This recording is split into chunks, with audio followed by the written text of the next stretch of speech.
I assume Jerry, you saw War for the Planet of the Apes. Great, go see it. No, it's all those things, and I think what I like about it is it's a really, if this is, it's a trilogy. I mean, I'm going on the assumption this is a trilogy. Yeah, it's a really strong third act, and there really, what I like about this is there's a lot of nice callbacks. Yes. To the original 5 films. Mhm. The obvious ones and the not so obvious ones, and I just like that. I mean, there's just a lot of those, I guess we call them Easter eggs. There are a lot of Easter eggs in this one especially that I was just like, wow, someone really did their homework here. I mean, chiefly among them, Nova, the introduction of the child character. I was thinking that, and obviously of there's another one, Cornelius. Mm-hmm. But I was thinking just of the. You have, I mean, so, I guess, are we going into spoiler territory, or?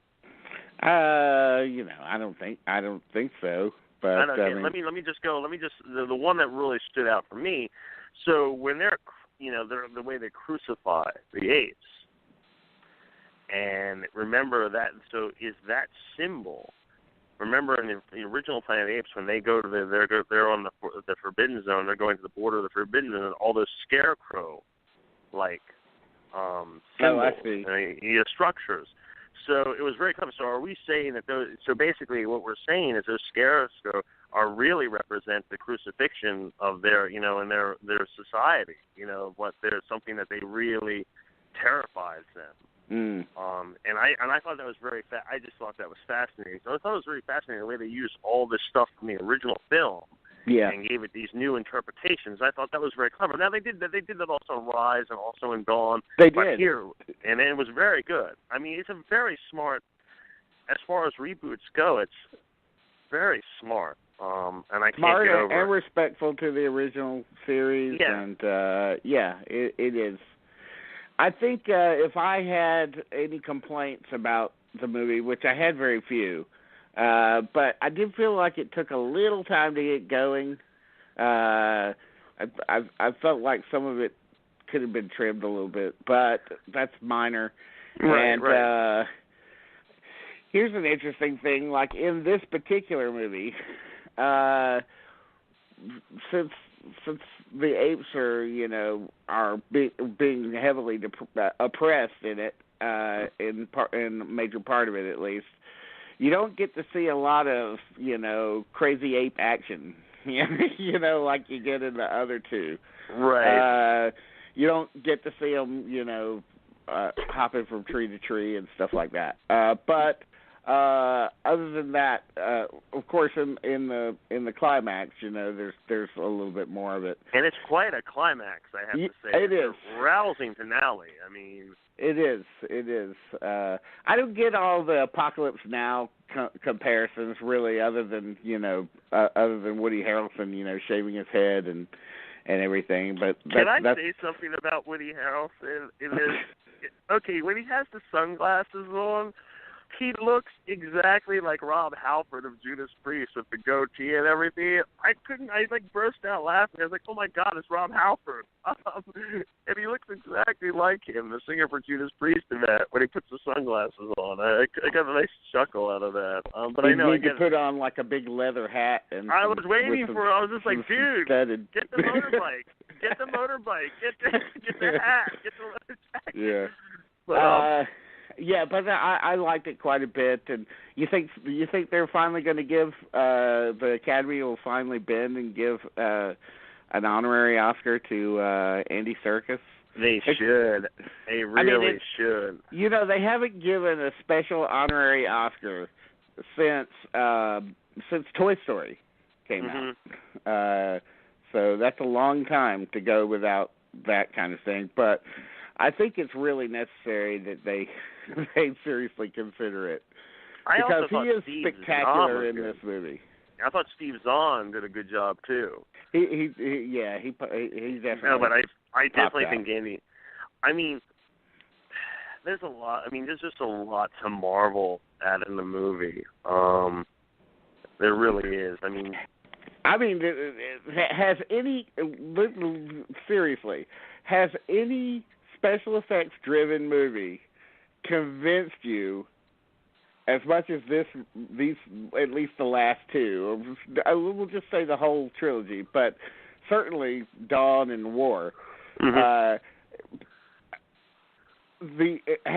any special effects movie other than these two absolutely totally convinced you that this is the reality? That's how good the special effects are. They are not. You are not. After a while, you're not even looking at them as effects anymore. No, you're looking at them. You don't even. We've come a long way from John Chambers. Yes. But not to remember, John Chambers at the time was state of the art. We cannot rule that out. But I'm not even bringing that. I didn't. You just take it that they're real 3-dimensional breathing characters. You don't even think that that's Andy Serkis. You really believe that is an ape. And it's extraordinary. I mean, it really is. All the levels of stuff they put them through. Snow and water and the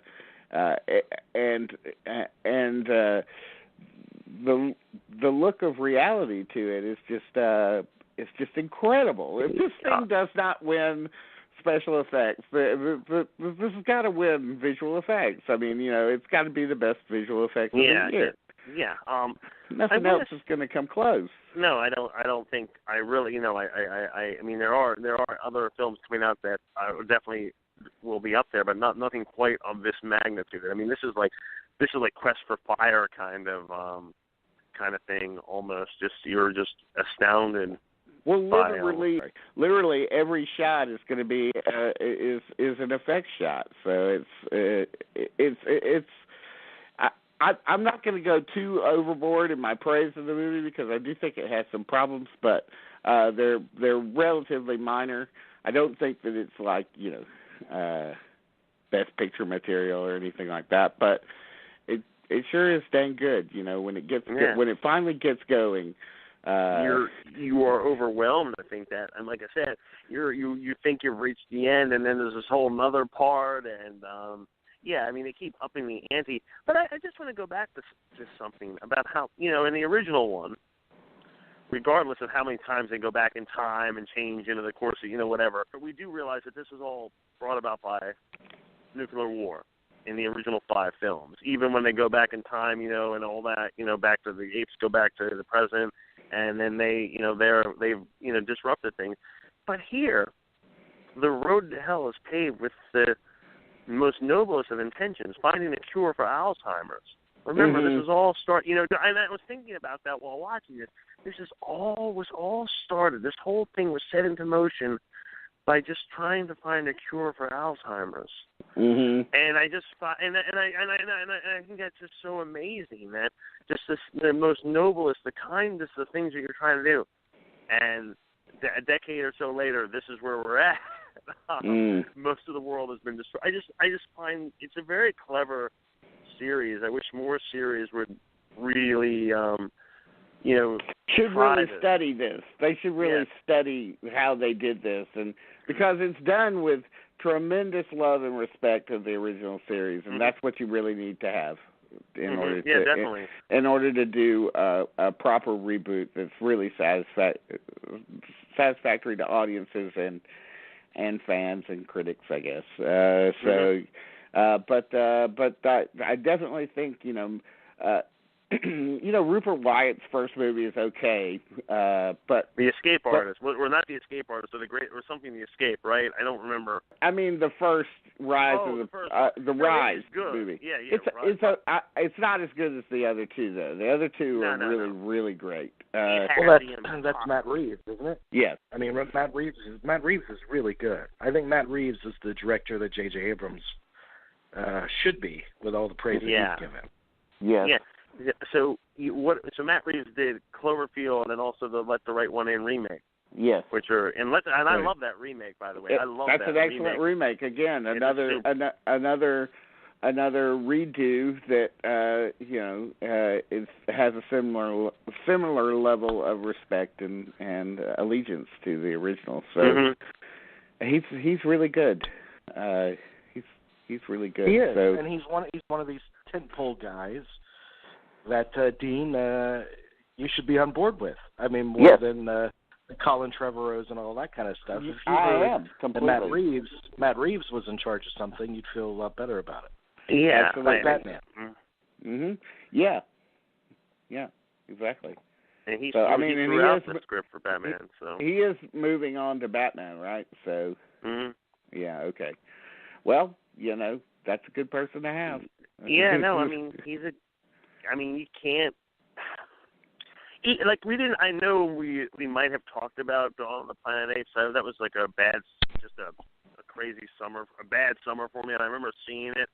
But I really thought there was a lot of clever stuff in that one, and I thought that, wow, there's a sequel that really does really builds on what the original one was doing, but does it in such a way you're just like, wow. Yeah. That's him. You're amazed by that. Yeah. Yeah, he's extremely talented. That's good. I'm glad there's someone working in that realm that does display some a high level of talent. So